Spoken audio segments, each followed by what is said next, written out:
according to this computer. Okay, so I've cut my clay into a thin sort of slab using the string. So if you still have a block of clay, two options.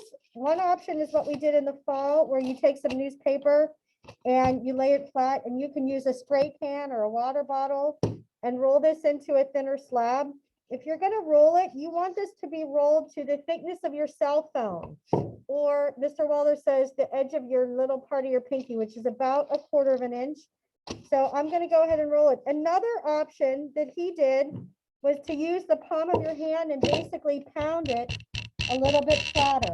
If you have weak wrists, be gentle. So we're going to try that. Maybe you're having a bad day and you just feel like punching something. Maybe this is a good activity. But either way, when I lift this, we'll start to see that this is getting thinner. Now, I do want this to be a consistent thickness, so I'm going to flip this and roll it.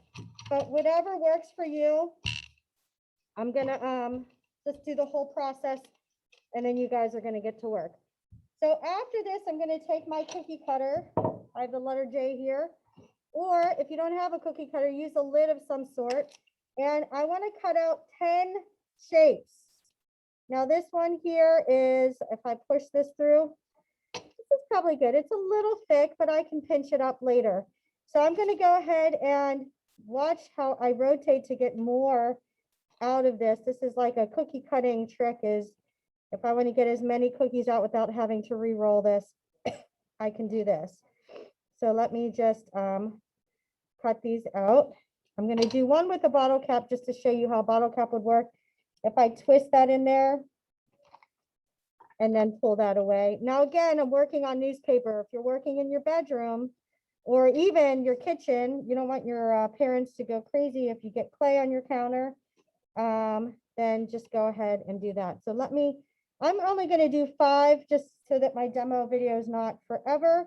What I want you to do after you cut out your 10 shapes, and let me get Justin here, is on your wood base, or if you don't have your wood base anymore, take a piece of cardboard.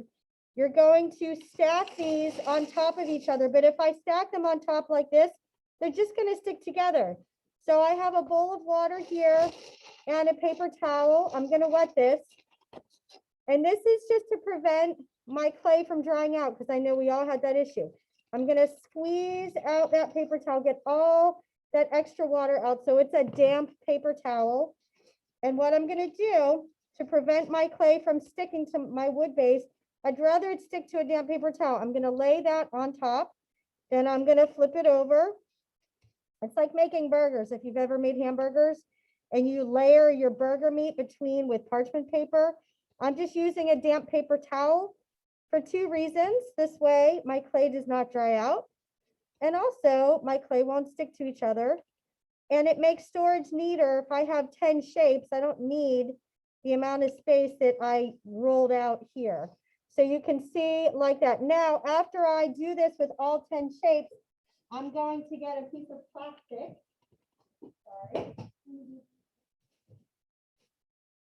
It is so important that you cover your entire piece with a plastic bag and make sure there's no air inside of there. You guys see that? Let me zoom out a little bit, zoom out, right? So there's no air in there. I've got my 10 clay shapes stacked, packed neatly for tomorrow. So let me just finish up, pause.